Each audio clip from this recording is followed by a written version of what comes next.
الحمد لله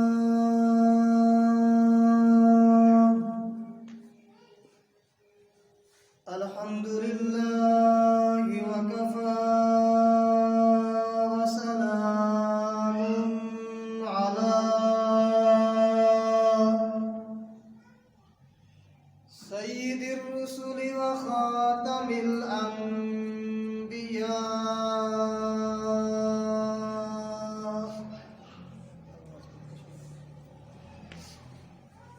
صلى الله تعالى عليه وعلى آله وأصحابه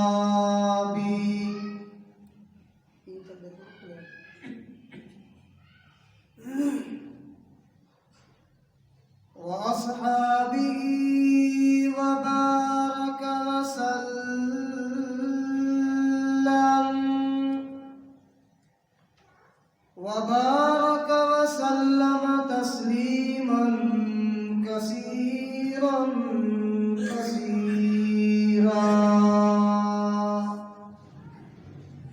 صلاة تكون للنجاة وسيلة ولعلو الدرجات كفيلا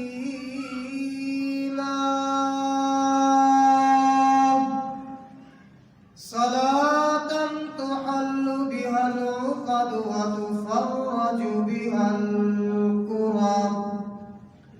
صلاة تكون لك رضاء ولحقه أداء فقد قال الله تبارك وتعالى في القرآن المجيد والفرقان الحميد أعوذ بالله من الشيطان الرجيم بسم الله الرحمن الرحيم وما أرسلناك إلا رحمة للعالمين قال تعالى في مقام آخر بسم الله الرحمن الرحيم إنا أعطيناك الكوثر فصل لربك وانحر إن شانئك هو الأبتر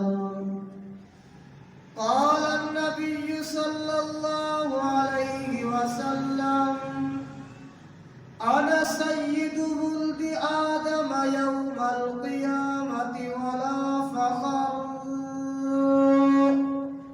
قال النبي صلى الله عليه وسلم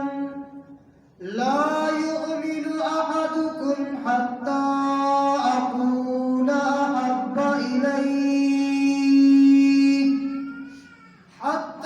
أكون أحب إليه من والده وولده والناس أجمعين أو كما قال النبي صلى الله عليه وسلم صدق الله العلي العظيم وصدق رسوله النبي الكريم ونحن على ذلك لمن الشاهدين والشاكرين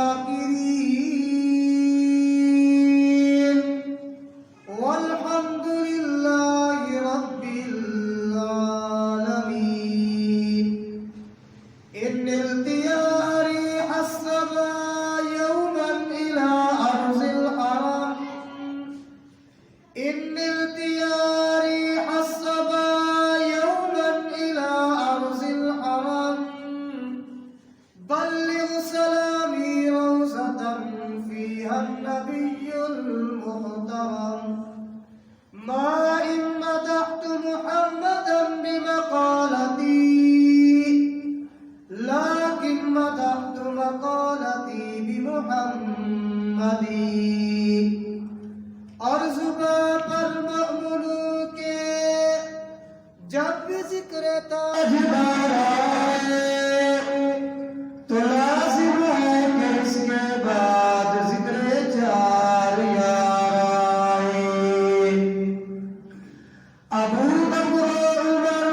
اللهم صل على محمد وعلى آل محمد وأصحاب محمد وأزواج محمد وبارك وسلم. تمام حضرات محبت و ذوق کے ساتھ عبادت الدنیا سے حضور اکرم صلی اللہ علیہ وسلم کی ذات بابرکات پہ تحفہ درود و سلام پڑھیں. اللہم صلی علی سیدنا و مولانا محمد و علی آلہ وسلم.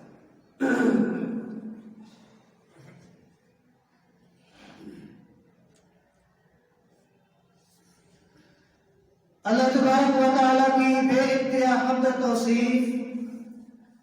سرور کائنات مغفر موجودات، رحمت للعالمین مراد للمشتاقین، امام الانبیاء والمرسلین، حبیب کبریا احمد مجتبی حضرت محمد رسول اللہ صلی اللہ علیہ وسلم کی ذات بابرکات پہ تحفہ درود و سلام پڑھنے اور بھیجنے کے بعد محترم دوستوں، بزرگوں، مکرم نوجوان ساتھیوں، قابل عزت تعظیم و اکرام، میری محترمہ موقرہ اور مؤدبہ اسلامی مائیوں اور بہنوں، قرآن مجید فرقان حمید میں سے مختلف مقامات سے چند آیات بشیرہ تلاوت کی اور حضور نبی کریم صلی اللہ علیہ وسلم کے ارشادات عالیہ میں سے بھی دو احادیث مبارکہ آپ کے سامنے پڑھی. دعا ہے کہ پروردگار عالم اس گناہگار عاجز کو حق اور سچ بیان کرنے کی توفیق نصیب فرما دے. میرے عرض کرنے کے بعد، آپ کے سننے کے بعد، اللہ میاں ہم سب کو مل جل کر حق پر، قرآن پر اور حضور علیہ الصلوۃ والسلام کے فرمان پر عمل کرنے کی بھی توفیق نصیب فرما دے.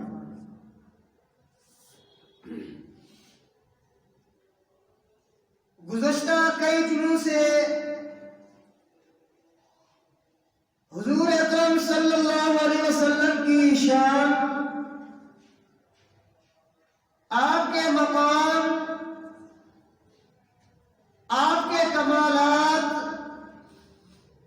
اور آپ کے معجزات کا ذکر خیر ہو رہا ہے.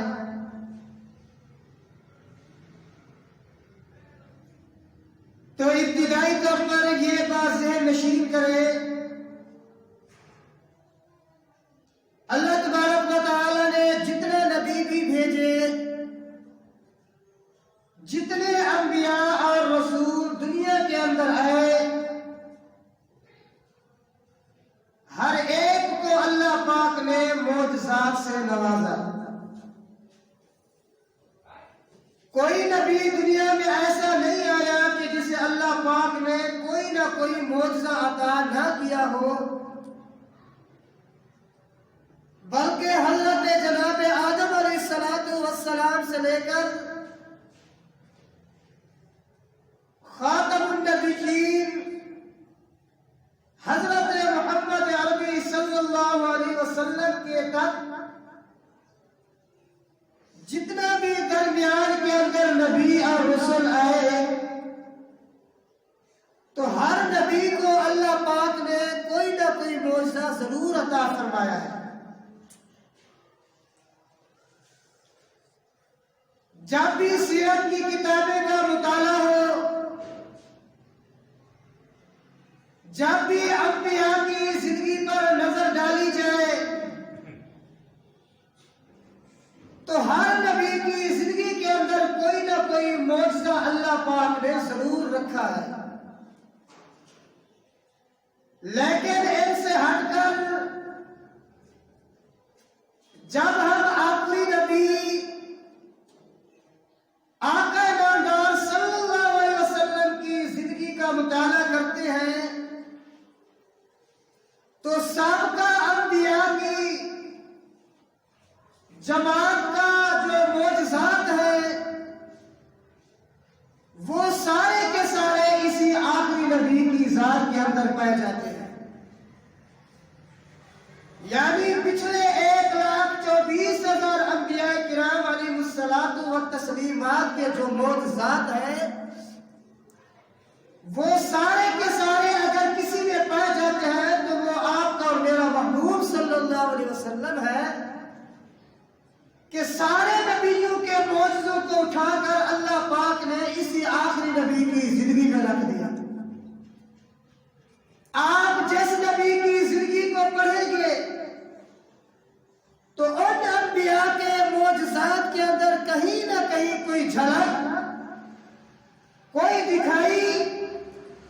اس نبی آقا علیہ الصلوۃ والسلام کی ضرور موجود ہوگی۔ اس لیے تو کسی شاعر نے خوب ہی کہا کہ جہاں کے سارے کمالات ایک تجھ ہی میں ہے، جہاں کے سارے کمالات ایک تجھ ہی میں ہے، تیرے کمالات نہیں کسی میں مگر دو چار، کہ ہر نبی کے اندر کوئی نہ کوئی ایک دو معجزہ ہے، لیکن اگر تمام معجزات کا منبع اور بنیاد ہے تو وہ آپ کے اور میرے محبوب صلی اللہ علیہ وسلم ہے۔ آئیے ذرا تفصیل کی طرف چلتے ہیں کہ سابقہ نبی میں سے جس نبی کے معجزے کو بھی دیکھتے ہیں، ہر نبی کے معجزے کے اندر جھلک تیرے اور میرے محبوب صلی اللہ علیہ وسلم کی ہے۔ ان میں سے بعض نبی حضرت نوح علیہ السلام، یہ اللہ کے بڑے برگزیدہ پیغمبر ہے۔ حضرت نوح علیہ السلام جنہوں نے 950 سال تک اپنی امت کو تبلیغ فرمائی۔ حضرت نوح علیہ السلام جن کا نام نامی اسم گرامی قصص الانبیاء کے اندر علماء نے عبد الغفار لکھا ہے، لیکن قرآن کریم نے جہاں پر بھی ذکر خیر کیا جناب کا تو آپ کا نام حضرت نوح علیہ السلام ہے، اور علماء کرام نے لکھا آپ کو نوح کیوں کہتے ہیں؟ اس لیے کہ آپ نے جب اپنی امت اور قوم کو تبلیغ کی، قوم مانی نہ مگر زیادہ سرکش ہوتی گئی، قوم زیادہ آپ کے مخالف ہوتی گئی، تو اللہ کے نبی نے جب اپنی قوم کے حالات دیکھتے تھے اس وقت رویا کرتے تھے۔ بہت زیادہ رونے والے کو عربی کے اندر نوحہ کے لفظ سے تعبیر کیا جاتا ہے، تو حضرت نوح کو بھی نوح اس لیے کہا جاتا ہے کہ آپ اپنی امت کی فکر کے اندر، آپ اپنی امت کی طرف کے اندر کہ میری امت کسی نہ کسی بہانے اور طریقے سے جہنم سے بچ کر جنت میں جانے والی بن جائے، آپ ہر وقت رویا کرتے تھے۔ اس لیے حضرت نوح علیہ السلام کا نام اللہ پاک نے قرآن کریم کے اندر نوح بھی رکھا ہے۔ چلتے چلتے حضرت نوح علیہ السلام جب قوم سے تنگ آ گئے کہ میری قوم اب میرا کہنا نہیں مانتی، تو اب اللہ تبارک و تعالیٰ کی بارگاہ الہی کے اندر اللہ کے سامنے گڑ گڑاتے ہیں، ہاتھ اٹھاتے ہیں اور کہتے ہیں قال نوح ربی لا تذر علی الارض من الکافرین دیارا۔ اللہ میاں اب میں تیری بارگاہ کے اندر ایک ہی التجا کرتا ہوں، میری قوم والے میری بات کو مانتے نہیں، اللہ میاں مہربانی فرما لا تذر علی الارض من الکافرین دیارا، ان کافروں میں سے کسی کا گھر بھی دنیا کے اندر باقی نہ بچا، سب کو تباہ اور برباد۔ اللہ کے پیغمبر تھے، اللہ اپنے نبی کی زبان سے نکلی ہوئی بات کو موڑتے نہیں ہے۔ اللہ کے نبی جو کچھ بھی کہتے ہیں، جو کچھ بھی زبان سے ارشاد فرماتے ہیں، اللہ میاں اسے پورا کر کے رہتے ہیں۔ اللہ اپنے نبی کو کبھی رسوا نہیں کرتا۔ حضرت نوح علیہ السلام دعا کرتے ہیں اللہ یہ قوم میری مانتی نہیں ہے، لہذا مہربانی فرما اسے تباہ اور برباد کر۔ اب اللہ تبارک و تعالیٰ نے قرآن کریم کے اندر جو حضرت نوح علیہ السلام کا ذکر خیر کیا ہے، جو حضرت نوح علیہ السلام کو تجویزات دی ہیں، اللہ پاک نے قرآن کریم کے اندر انہی کو ارشاد فرمایا۔ پروردگار عالم نے فرمایا نادى نوح ربه، حضرت نوح علیہ السلام اپنی قوم کو 950 سال تک تبلیغ کرتے رہے۔ حضرت نوح علیہ السلام 950 سال اپنی قوم کو سمجھاتے رہے، ان اعبدوا اللہ ما لکم من الہ غیرہ۔ حضرت نوح علیہ السلام نے اپنی قوم کو تبلیغ کی، دن کو بھی تبلیغ کی، رات کو بھی تبلیغ کی، صبح بھی تبلیغ کی، شام کو بھی اپنی قوم کو دعوت دی۔ اللہ پاک قرآن کریم کے اندر ارشاد فرماتے ہیں، اللہ پاک اپنے نبی کی شان بیان کرتے گئے۔ حضرت نوح علیہ السلام فرماتے ہیں وَإِنِّي كُلَّمَا دَعَوْتُهُمْ لِتَغْفِرَ لَهُمْ، جب بھی میں نے اپنی قوم کو دعوت دی، جب بھی میں نے اپنی قوم کو یہ کہا کہ اپنے گناہوں کو چھوڑ دو، میری مانو، اللہ کی مانو، تاکہ تمہاری مغفرت کر دی جائے، تاکہ تمہارے گناہوں کو معاف کر دیا جائے، لیکن اللہ پاک فرماتے ہیں لِتَغْفِرَ لَهُمْ جَعَلُوا أَصَابِعَهُمْ فِي آذَانِهِمْ وَاسْتَغْشَوْا ثِيَابَهُمْ۔ اللہ پاک فرماتے ہیں جب نوح علیہ السلام اپنی قوم کو تبلیغ کرتے، قوم والے معاذ اللہ اپنی انگلیاں اپنے کانوں میں دے دیتے، اپنے منہ اپنے کپڑوں کے ساتھ چھپانا شروع کر دیتے اور کہتے تھے اے نوح تیری بات ہم سننے کے لیے تیار نہیں، تیری بات ہم ماننے کے لیے تیار نہیں۔ علماء کرام لکھتے ہیں حضرت نوح علیہ السلام اب اللہ کے سامنے دعا کرتے، اللہ میری بات نہیں مانتی، انہیں تباہ اور برباد فرما۔ علماء کرام لکھتے اللہ پاک نے فرمایا اے میرے پیغمبر وَاصْنَعِ الْفُلْكَ بِأَعْيُنِنَا وَوَحْيِنَا، اے نوح اب ہمارے سامنے ایک کشتی تیار کر، اے نوح ہمارے سامنے ایک بیڑا تیار کر۔ اللہ بھی بیڑے کو کیا کرنا ہے؟ فرمایا کہ جو لوگ آپ کی ذات پہ ایمان لے آئے، جنہوں نے لا الہ الا اللہ نوح نجی اللہ کا کلمہ پڑھ لیا، ان لوگوں کو اپنے ساتھ کشتی میں بٹھا، اپنے ساتھ کشتی میں لے جا، ان کو جہاں سے لے جا۔ کیوں؟ فرمایا کہ اب تم نے بددعا تو کر ہی دی ہے، لہذا ہم تمہارے قوم والوں کو تباہ اور برباد کر کے ہی چھوڑیں گے۔ علماء کرام لکھتے ہیں حضرت نوح علیہ السلام نے ایک کشتی تیار کی، کشتی تیار کرنے کے بعد آپ نے آواز دی جنہوں نے کلمہ طیبہ پڑھ لیا، جو لا الہ الا اللہ کہنے والے ہیں، میرے پاس آ جائے، کشتی میں سوار ہو جائے۔ جو کشتی میں سوار ہو گیا وہ بچ جائے گا، جو کشتی میں سوار نہیں ہوگا وہ برباد ہو جائے گا۔ علماء کرام لکھتے ہیں آپ کو ماننے والے کشتی کے اندر آ گئے، اب جتنا بھی لوگ آپ کو ماننے والے تھے سارے کے سارے کشتی کے اندر، اب کشتی دریا کے اندر چل پڑتی ہے۔ کشتی چلتے چلتے تفسیر ابن کثیر والے لکھتے ہیں 6 مہینے تک وہ کشتی دریا کے اندر چلتی رہی، کشتی والوں کو کوئی نقصان بھی نہیں پہنچا، کشتی والوں کو کوئی تکلیف بھی نہیں پہنچی، کشتی والوں کو کوئی پریشانی بھی نہیں پہنچی۔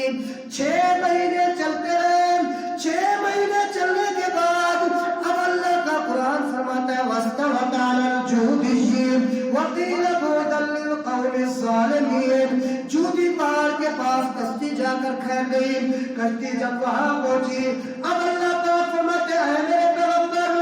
اے میری امت، اے میری قوم، اے میری امت والا، اے میرے بندو، اب ڈرنے کی بات نہیں، تم ظالموں سے دور ہو گئے ہو، تم قاتلوں سے بچ کر یہاں پر آ پہنچے ہو۔ اب اللہ کا قرآن فرماتا ہے حضرت نوح علیہ السلام اس کشتی کے اندر سوار تو تھے، لیکن کشتی نے آپ ناقدار صلی اللہ علیہ وسلم کے معجزات میں سے ایک معجزہ دکھایا۔ حضرت نوح کے معجزے کے اندر آپ کے میرے نبی کے معجزے کی بھی جھلک موجود ہے۔ وہ کیسے ہے؟ صلی اللہ علیہ وسلم ایک دن تالاب کے پاس بیٹھے ہوئے ہیں، ایک دن دریا کے اور نہر کے پاس بیٹھے ہوئے ہیں، تالاب کی ایک طرف پہ بیٹھے ہوئے ہیں، دیکھا کہ اتنے کے اندر ابو جہل کا بیٹا اکرمہ بن ابی جہل آتا ہے اور آ کر کہتے ہیں حضور آپ اپنے اپنی نبوت کی کوئی نشانی دکھائیں، اپنی رسالت کی کوئی نشانی دکھائیں، تب آپ کی ذات پہ ایمان بھی لے ہوگا، آپ کا کلمہ بھی پڑھ لوں گا۔ علماء کرام لکھتے ہیں اللہ کے لال صلی اللہ علیہ وسلم نے فرمایا اے اکرمہ میاں چلو تو میری نبوت کی تصدیق مانگ رہا ہے، میری نبوت کی نشانی مانگ رہا ہے، اکرمہ میں جہاں بیٹھا ہوں آپ اس تالاب کے دوسرے کنارے پہ چلے جاؤ اور اس دوسرے کنارے پہ جم جاؤ گے، سامنے ایک پتھر پڑا ہوگا، اس پتھر کو میں نبی کا سلام بھی دے دو، اس پتھر سے یہ کہہ دو او پتھر میاں تجھے اللہ کے نبی بلا رہے ہیں، تجھے اللہ کے نبی اپنی طرف دعوت بھی دے رہے ہیں۔ اکرمہ بن ابی جہل کہنے لگا اللہ کے نبی یہ کیسے ہو سکتا ہے، بھلا ایک پتھر بھی کیسے بول سکتا ہے؟ آمنہ کے لال صلی اللہ علیہ وسلم فرمانے لگے ابو اکرمہ اے ابو جہل کے بیٹے کیا تجھے وہ وقت بھول گیا تیرا باپ ابو جہل اپنی مٹھی میں کنکر پتھر لے کر آیا، مجھے کہنے لگا اے محمد صلی اللہ علیہ وسلم اگر یہ پتھر آپ کی نبوت کی گواہی دے دے میں کلمہ بھی پڑھ لوں گا، ایمان بھی لے آؤں گا۔ اس وقت تیرے باپ کی مٹھی کے اندر پتھروں نے بھی پڑھ لیا لا الہ الا اللہ محمد رسول اللہ۔ اکرمہ پریشان ہونے کی بات نہیں، وہ تو کافر کی گرفت کے اندر پتھر تھے پھر بھی انہوں نے کلمہ پڑھ لیا، یہ تو اللہ کی زمین کا پتھر ہے، تو جا تو صحیح پھر کمالات دیکھ۔ حضرت اکرمہ چلے گئے، جب وہاں پر پہنچے ہیں اور پتھر سے کہتے ہیں یا حجر اے پتھر اللہ کے نبی تجھے سلام بھی دے رہے ہیں، پتھر سے آواز آئی علیکم علیہ السلام تیرے اوپر بھی سلامتی ہو، اللہ کے محبوب پر بھی سلامتی ہو۔ اکرمہ کیا کہنا چاہتا ہے؟ اگر پتھر سے آواز آئی اکرمہ کہنے لگا یا حجر اے پتھر بات یہ ہے اللہ کے نبی تجھے دعوت دے رہے ہیں، اللہ کے نبی تجھے اپنی طرف بلا رہے ہیں۔ علماء کرام لکھتے ہیں وہ پتھر وہاں سے سرک پڑا، چلتے چلتے پانی میں آ گیا، پانی کے اوپر جیسے کشتی پانی کے اوپر چلتی ہے۔ اکرمہ بن ابی جہل کہتے ہیں میں دیکھ رہا ہوں وہ پتھر پانی کے اوپر چلتے چلتے اس دوسرے کنارے پہ آ گیا جہاں پر نبوت بیٹھی ہوئی تھی، اللہ کے نبی کے قدموں کے نیچے آ گیا۔ حضرت اکرمہ فرماتے ہیں میں ابھی پہنچا نہیں واپس، وہ پتھر میرے پاس پہلے ہی آ گیا، حضور کے پاس پہلے تشریف لے آیا۔ جب میں آپ کے پاس آیا آپ نے فرمایا اکرمہ میاں تو یہ کہہ رہا تھا میں یا رسول اللہ پتھر کیسے آئے گا، پتھر کیسے سنے گا، ذرا دیکھ تو صحیح پتھر میرے قدموں میں ہے اور پتھر میرے قدموں کا بوسہ بھی دے رہا ہے، پتھر بھی پڑھ رہا ہے لا الہ الا اللہ محمد رسول اللہ۔ علماء کرام لکھتے ہیں نبوت کے اس معجزے کو دیکھ کر جب ابو جہل کا بیٹا اکرمہ بھی کہنے لگا اللہ کے نبی اگر پتھر جناب کا کلمہ پڑھتے ہیں تو پھر میں بھی تو انسان ہوں، میں بھی تو اشرف المخلوقات ہوں، ٹھیک ہے ابو جہل کا بیٹا ہوں، ایک بدبخت کا بیٹا ہوں، لیکن یا رسول اللہ صلی اللہ علیہ وسلم مہربانی فرمائے مجھے بھی کلمہ پڑھا دیں۔ آمنہ کے لال نے فرمایا اکرمہ پھر پڑھ اشہد ان لا الہ الا اللہ وانی محمد رسول اللہ۔ علماء کرام لکھتے ہیں حضرت اکرمہ نے کلمہ پڑھ کر اللہ کے نبی کے ہاتھ پر بیعت بھی کر لی اور اللہ کے نبی کے معجزے کو دیکھ کر مسلمان بھی ہو گیا۔ یہ آمنہ کے لال کا معجزے کی جھلک۔ اگر وہاں پر نوح علیہ السلام کی کشتی ہے، عام طور پر کشتی پانی پر چلا کرتی ہے لیکن پتھر کبھی پانی کے اوپر تیرا نہیں کرتے، لیکن جس پتھر کو اللہ کے نبی کا حکم ہو جائے اب وہ پتھر ڈوب بھی نہیں سکتے۔ اللہ کے نبی نے حکم دیا پتھر اگر پانی پہ یوں تیر کے آ رہا ہے جیسے لکڑی کی کشتی تیر کر رہا ہے۔ حضرت ابراہیم علیہ السلام کا دور آیا، مختصر حضرت ابراہیم علیہ السلام کے معجزات کے اندر بھی تیرے اور میرے نبی کے معجزے کی جھلک موجود ہے۔ کیسے؟ ابراہیم علیہ السلام یہ بھی اللہ کے بڑے پیغمبر ہیں، خلیل ہیں، اللہ کے دوست ہیں، موحد اعظم ہیں، جن کا لقب جد الانبیاء بھی ہے، جو بانی کعبہ بھی شمار ہوتے ہیں۔ حضرت ابراہیم علیہ السلام کے معجزات کے اندر ایک معجزہ یہ بھی ہے، آپ نے کئی مرتبہ سنا علماء سے، جسے قرآن کریم نے بھی ذکر کیا۔ جب دشمن نمرود کے ساتھ لڑائی آمنا سامنا ہوا، نمرود بدبخت نے ایک چکھا تیار کرایا، ایک گڑھے کے اندر لکڑیاں جمع کرائی، کئی مہینوں تک وہ لکڑیاں جلتی رہی اور آگ کے شعلے آسمان سے باتیں کرنے لگے۔ اتنا تیز آگ جل گئی۔ آگ جلانے کے بعد پھر نمرود بدبخت نے حضرت ابراہیم علیہ السلام کو اس آگ کے اندر ڈال دیا۔ اب نبوت کا معجزہ دیکھیں، اللہ پاک نے فرمایا کہ اے آگ، اگر میرے نبی کا جسم تو درکنار، اگر میرے نبوت کے بال کو بھی کچھ تکلیف ہو گئی تو میں بھی قیامت والے دن تجھے دوزخ میں پھینک دوں گا۔ اب تیرا اور میرا ایمان، حضرت ابراہیم علیہ السلام قصص الانبیاء کے اندر علماء لکھتے ہیں 7 دن اور 7 راتیں اس چخہ نمرود کے اندر، اس آتش نمرود کے اندر، اس آگ کے اندر 7 دن 7 راتیں زندگی تو گزارتے ہیں۔ حضرت ابراہیم علیہ السلام کے نہ جسم کو کوئی تکلیف پہنچی، نہ حضرت کے کوئی بال کو۔ اللہ پاک نے براہ راست آپ کو حکم دیا، یا نار کونی بردم و سلام علی ابراہیم، اے آگ میرے نبی پر ایسی بن جا گلے گلزار کی طرح، نہ میرے پر اتنا سرد ہو جا کہ میرے نبی کو سردی لگنے لگے، نہ اتنا جلا کہ میرے نبوت کے جسم کے اوپر تکلیف پہنچے، گلے گلزار بن جا، سکونی بردن ٹھنڈی بھی ہو جا، وسلامن علی ابراہیم کو کسی قسم کی کوئی تکلیف نہیں۔ 7 دن 7 رات ابراہیم وہاں پر رہے، کوئی تکلیف نہیں پہنچی۔ اب آج حضور اکرم صلی اللہ علیہ وسلم کے معجزات کی طرف۔ آپ کے ایک صحابی ہے حضرت انس رضی اللہ تعالی۔ حضرت انس رضی اللہ تعالی نے فرماتے ایک مرتبہ میں نے حضور اکرم صلی اللہ علیہ وسلم کی خدمت اقدس کے اندر یہ گزارش کی، اللہ کے نبی آج میں جناب کی دعوت کرنا چاہتا ہوں، اللہ کے حضور آج میں آپ کا کھانا بنانا چاہتا ہوں،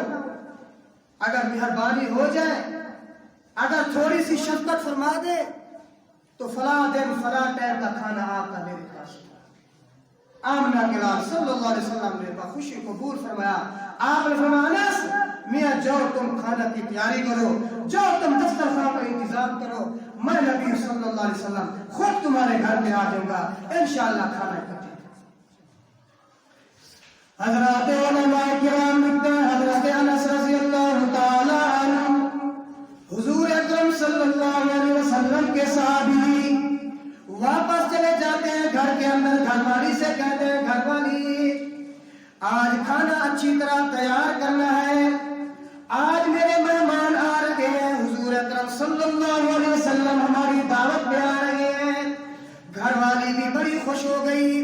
آج اللہ کے نبی ہمارے گھر میں کھانا کھائیں گے، ہمارے گھر کے اندر برکت بھی ہوگی، رحمت بھی ہوگی، کیونکہ تیرا اور میرا عقیدہ ہے جس جگہ پر نبوت کے قدم لگ جائے وہ جگہ بھی بابرکت ہو جاتی ہے، جس جگہ پر نبوت کے ہاتھ لگ جائے وہ جگہ بھی بابرکت ہو جاتی ہے۔ حضرت انس رضی اللہ تعالی عنہ فرماتے ہیں میں واپس گیا، میں نے کھانے کا انتظام فرمایا، اتنے میں حضور اکرم صلی اللہ علیہ وسلم میرے ہاں تشریف لے آئے۔ آمنہ کے لال صلی اللہ علیہ وسلم نے فرمایا انس میاں دسترخوان لگاؤ، کھانا لے آؤ، ہم تمہارے ساتھ بیٹھ کر کھانا بھی کھائیں گے۔ آپ صلی اللہ علیہ وسلم نے حضرت انس کے گھر کے اندر کھانا کھایا۔ اب جو سننے کی بات ہے، حضرت انس رضی اللہ تعالیٰ عنہ فرماتے ہیں کھانا کھانے کے بعد آمنہ کے لال صلی اللہ علیہ وسلم کو میں نے رخصت کیا۔ آمنہ کے لال صلی اللہ علیہ وسلم واپس چلے گئے۔ اب میرا ایک غلام ہے، میں اپنے غلام سے کہتا ہوں غلام، وہ کہتا لبیک و صادق، اے میرے آقا جی آپ ارشاد فرمائیں۔ حضرت انس فرماتے ہیں کیا میں آج آپ کو اپنے نبی کی کوئی چیز نہ دکھاؤں، اپنے نبی کی کوئی کرامت اور معجزہ نہ دکھاؤں، اپنے نبی کی کوئی کمال نہ دکھاؤں؟ میرا غلام کہتے حضور مجھے ضرور دکھائیں۔ حضرت انس فرماتے ہیں میں نے اپنے غلام سے کہا جو جس دسترخوان کے اوپر اللہ کے نبی نے بیٹھ کر کھانا تناول فرمایا، جس دسترخوان کے اوپر نبوت کے یہ ہاتھ مبارک لگتے رہے، یہ دسترخوان یہاں سے اٹھاؤ، اس دسترخوان کو آگ کے اندر ڈال دو۔ وہ غلام پریشان ہو گیا، کہنے لگا میرا آقا سردار آگ کا کام ہے جلا دینا، آگ تو اسے بھون کر رکھ دے گی، آگ تو اسے جلا کر رکھ دے گی، آگ تو اسے راکھ کر دے گی۔ حضرت انس رضی اللہ تعالیٰ عنہ فرمانے لگے اے میرے غلام جو بات میں نے آپ سے کہہ دی ہے آپ میری بات پہ عمل کریں، اسے آگ کچھ بھی نہیں کر سکتی۔ کیوں میاں؟ حضرت انس رضی اللہ تعالیٰ عنہ فرمانے لگے میرا عقیدہ ہے جس چیز کے اوپر نبوت کا ہاتھ لگ جائے اس چیز کے اوپر دنیا کی کوئی چیز اثر بھی نہیں کر سکتی۔ اب وہ غلام دسترخوان اٹھاتا ہے، وہ غلام دسترخوان اٹھا کر لے جا کر لکھتے ہیں کہ آگ کے اندر ڈال دیتا ہے۔ کافی دیر کے بعد اس غلام سے پھر کہتے ہیں غلام جو وہ دسترخوان اٹھا کر لے آؤ۔ اب وہ غلام جاتا ہے آگ کے اندر سے دسترخوان باہر نکالتا ہے، وہ غلام کہتا ہے خدا کی قسم اے انس پہلے میں نے دیکھا دسترخوان کے اوپر تھوڑا گرد و غبار بھی تھی، پہلے میل کچیل بھی تھی، لیکن خدا کی قسم جب اس کو میں نے آگ کے اندر ڈالا اب یہ دسترخوان پہلے سے بھی صاف اور شفاف ہو گیا، آگ نے جلایا بھی نہیں۔ اب ادھر دیکھیں ابراہیم علیہ السلام کا معجزہ، آگ کے اندر 7 دن 7 راتیں قیام کیا، آگ نے نہیں جلایا، لیکن تیرے اور میرے نبی کے ہاتھوں کے اندر اللہ پاک نے ایسے معجزات رکھ دیے جس چیز پہ نبوت کا ہاتھ لگا اللہ پاک نے دنیا کی آگ بھی اس پر حرام کر دی۔ نبوت کے ہاتھ لگے، اب دنیا کی آگ کیا،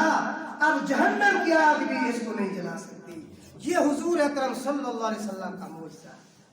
بے شمار معجزات ہیں۔ ایک تو وقت مختصر، ایک صحابی حضرت طفیل ابن عمرو دوسی رضی اللہ تعالیٰ عنہ، یہ تو وہ معجزات تھے جو اور چیزوں میں ہیں، لیکن انسانی اندر انسانوں میں بھی اللہ کے نبی کے معجزات ہیں۔ حضرت طفیل ابن عمرو دوسی رضی اللہ قبیلہ دوس کے رہنے والے ہیں۔ علامہ جلال الدین سیوطی رحمۃ اللہ علیہ خصائص کبریٰ کے اندر لکھتے ہیں حضرت طفیل کلمہ اس وقت نہیں پڑھا ہوا تھا، یہ مکہ مکرمہ کی طرف حج کرنے کے لیے، مشرکین بھی حج کیا کرتے تھے، اللہ کے گھر کا طواف وہ بھی کیا کرتے تھے، حج کرنے کے لیے۔ اب راستے کے اندر جس سے بھی ملاقات ہوتی ہے وہ یہی کہتے ہیں میاں ذرا خیال کرو مکے میں ایک آدمی رہتا ہے، معاذ اللہ وہ کہنے لگے وہ ساحر ہے، وہ جادوگر ہے، وہ مجنون ہے، میاں خیال کرنا اس سے اپنی حفاظت کرنا، اگر تم اس کے متھے لگ گئے تو سمجھ لو تم اس کے ہو جاؤ گے، پھر برادری سے تم الگ ہو جاؤ گے۔ وہ ایسا کائن معاذ اللہ ایسا ساحر اور جادوگر ہے جس کے ساتھ بات چیت کرتا ہے اس کی زبان میں ایسی تاثیر ہے، اس کی کلام میں ایسی تاثیر ہے، جو اس کا کلام سنتا ہے وہ باپ سے الگ ہو جاتا ہے، وہ ماں سے الگ ہو جاتا ہے، وہ برادری سے الگ ہو جاتا ہے، عزیز و اقارب سے الگ ہو جاتا ہے، الغرض وہ اپنوں کا نہیں رہتا، پھر وہ اسی کا ہو کر رہتا۔ حضرت طفیل رضی اللہ تعالیٰ عنہ فرماتے ہیں چلتے چلتے ایک آیا دوسرا آیا، ہر شخص مجھے یہی کہنے لگا۔ چلتے چلتے میں جب سرزمین مکہ میں پہنچا اب مکہ مکرمہ کے اندر جو خادم الحجاج تھا وہ ابو جہل تھا، جو باہر سے دور دراز سے لوگ آتے تھے حج کرنے کے لیے، وہ سب سے پہلے ابو جہل کے پاس، ابو جہل ان کا طعام قیام ضیافت اسی کے پاس تھا۔ حضرت طفیل رضی اللہ تعالیٰ عنہ فرماتے جب میں ابو جہل کے پاس گیا تو رات وہاں گزاری تو یہ بھی مجھے کہنے لگا کہ میاں یہ ہے وہ ہے، یہاں ذرا خیال کر کے رہنا۔ یہ تو صاحب خیال کریے کہ تبلیغی جماعت والے آتے نا کہ ابا گھر کو نہیں بتا، خیال کری مت نہ کہ ابا گھر بیٹھے۔ اللہ میرے شیخ المشایخ میرے استاد حضرت مولانا محمد عمر قریشی حافظہ اللہ تعالی، جن کے والد گرامی علامۃ الزمان حضرت علامہ دوست محمد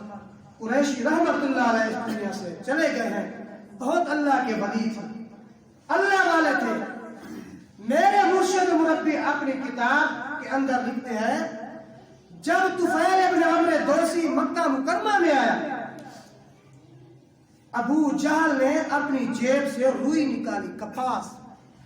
روئی نکال کر اس طفیل ابن عمرو کو دیتا ہے اور کہتا ہے طفیل میاں یہ روئی لے لے اور روئی کے چھوٹے چھوٹے دھمبے بنا کر اپنے کانوں میں دے لے، ایسا نہ ہو کہ تو کہیں سے گزرے اور اس نبی کی آواز تیرے کانوں میں نہ پڑ جائے۔ اتنا زد تھی، عناد تھی، کہنے لگا یہ کپاس ہے، یہ روئی ہے، اس کو اپنے کانوں میں تاکہ تیرے کان بند رہے، کوئی بات تو سن بھی نہ سکے۔ تو پہلے دوستی فرماتے ہیں صبح کا ٹائم تھا، تہجد کا ٹائم تھا، میں نے کہا جاؤں اللہ کے گھر کا طواف کروں۔ فرماتے جب میں آیا چھپتے چھپاتے گلیوں سے آیا، جب میں حرم کے قریب پہنچا، حرم کے اندر دیکھتا ہوں ایک نوجوان ہے، خوبصورت جس کی شکل ہے، حسین و جمیل ہے، جو بیت اللہ کے اندر کھڑا ہو کر طٰہٰ مَا أَنزَلْنَا عَلَيْكَ الْقُرْآنَ لِتَشْقَىٰ نماز تہجد کے اندر رب کے قرآن کی تلاوت۔ طفیل ابن عمرو دوسی فرماتے ہیں میں اس کو دیکھتا گیا، جب میں نے اس کی آواز سنی، جب میں نے اس کا کلام سنا، میں کہنے پہ مجبور ہو گیا واللہ ما ھذا قول البشر، اللہ کی قسم یہ جو کلام ہے کسی بشر کا کلام نہیں ہے، یہ واقعی خدا کا کلام ہے۔ فرماتے جب میں قریب گیا، جب حضور کے ساتھ میری بات چیت ہوئی، پتہ چلا یہی رحمت والے پیغمبر ہیں، پتہ چلا یہی حضور مدنی کریم ہے۔ حضرت طفیل کلمہ بھی پڑھ کر مسلمان۔ آمنہ کے لال صلی اللہ علیہ وسلم کے کئی معجزات ہیں، بے شمار معجزات ہیں، جس معجزے کو بھی دیکھو سب کا نبی کا ہر معجزہ حضور کی ذات گرامی کے اندر پہلے سے۔ آخری معجزے کی بات کرتا ہوں، آمنہ کے لال صلی اللہ علیہ وسلم ایک مرتبہ بیٹھے ہوئے، ایک عرابی ایک دیہاتی شخص ہے۔ خصائص کبریٰ کے اندر علامہ جلال الدین سیوطی رحمت اللہ علیہ لکھتے ہیں ایک دیہاتی ایک جانور لے کر آیا جسے سوس مار گوہ، اب پشتو میں مجھے پتہ نہیں کہ کیا کہتے ہیں، سوس مار بھی کہا جاتا ہے جسے گوہ کہا جاتا ہے۔ وہ لے کر آیا اور آ کر کہنے لگا یا رسول اللہ صلی اللہ علیہ وسلم۔ پہلے صحابہ کے ساتھ اس کی بات چیت ہوئی، صحابہ کرام نے اسے سمجھایا کہ میاں یہ اللہ کے نبی ہے، یہ خاتم النبیین ہے، اللہ کے رسول ہے، مہربانی کر اس نبی کا کلمہ بھی پڑھ لے اور اسلام بھی لے۔ اور وہ کہنے لگا، دیہاتی کہنے لگا کہ اگر تم مجھے پاگل نہ کہو، اگر تم مجھے دیوانہ اور بے وقوف نہ کہو، معاذ اللہ میں اس نبی کو قتل بھی کر دوں، میں اس نبی کو ختم بھی کر دوں۔ کیوں میاں وجہ کیا ہے؟ وہ اعرابی کہنے لگا اس لیے کہ میں ایک جانور لے آیا ہوں، میرے پاس ایک گوہ ہے، اگر وہ گوہ اس نبوت کی رسالت اور نبوت کی گواہی دے دے تو پھر میں کلمہ پڑھوں۔ اگر وہ جانور حضور کا کلمہ پڑھ لے، اگر وہ جانور حضور کی تصدیق کر لے تو پھر میں حضور کا کلمہ بھی پڑھ لوں گا اور حضور کی ذات پہ۔ حضرات علماء کرام لکھتے ہیں آمنہ کے نام صلی اللہ علیہ وسلم اپنے صحابہ کرام کے اندر بیٹھے ہوئے، ایک عربی ایک دیہاتی آیا، ایک سوس مار ایک گوہ لے کر آیا اور آ کر کہنے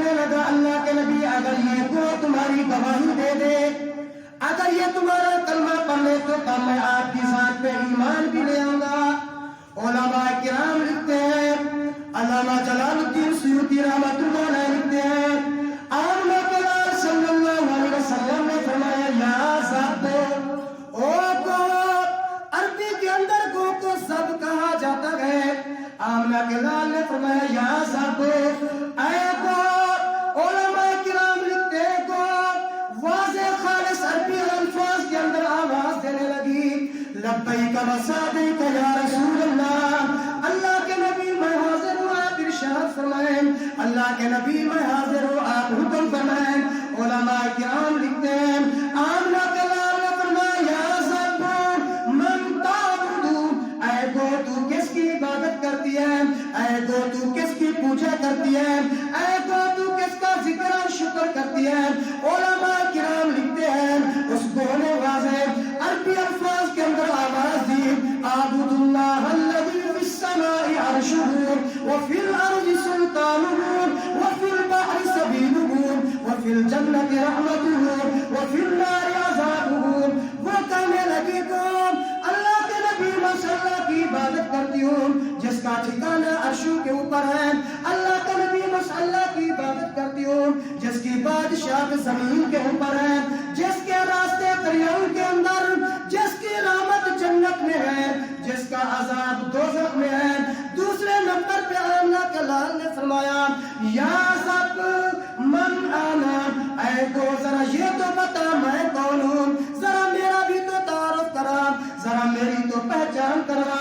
علماء کرام لکھتے ہیں گو پھر آواز دینے لگی اور کہنے لگی انت رسول رب العالمین وخاتم النبیین قد افلح من صدقک وقد خاب من کذبک. آپ تو اللہ کے سچے رسول ہیں, آپ تو اللہ کے آخری رسول ہیں. جس نے آپ کو مانا وہ کامیاب, جس نے آپ کو نہ مانا وہ تباہ اور برباد ہو گیا. علماء کرام لکھتے ہیں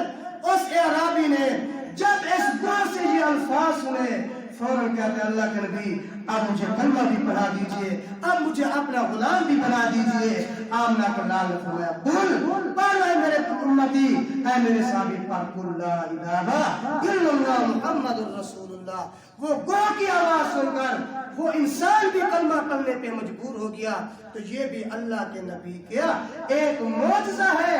عرض کرنے کا مقصد یہ ہے اللہ پاک نے اور انبیاء کو اکا دکا معجزہ دیا, کسی کو 2 کسی کو 4, لیکن جب سارے موضوع کی باری آئی تو پھر یہی فرمایا جہاں کے سارے کمالات ایک تجھ ہی میں ہے اور تیرے کمالات کسی میں نہیں مگر 2-4 سارے معجزے حضور کے اندر, اور پھر حضور کی طرف سے 1-2 معجزے باقی انبیاء کو ملے. تو اللہ ہم سب کو اس صاحب معجزات پیغمبر کی ذات پہ ایمان رکھنے کی توفیق نصیب فرمائے. اللہ ہم سب کو حضور کے ہر معجزے پر عمل کرنے کی توفیق نصیب فرمائے. اللہ ہم سب کو حضور اکرم صلی اللہ علیہ وسلم کی سیرت سنت اپنانے کی توفیق نصیب فرمائے. وآخر دعوانا الحمدللہ.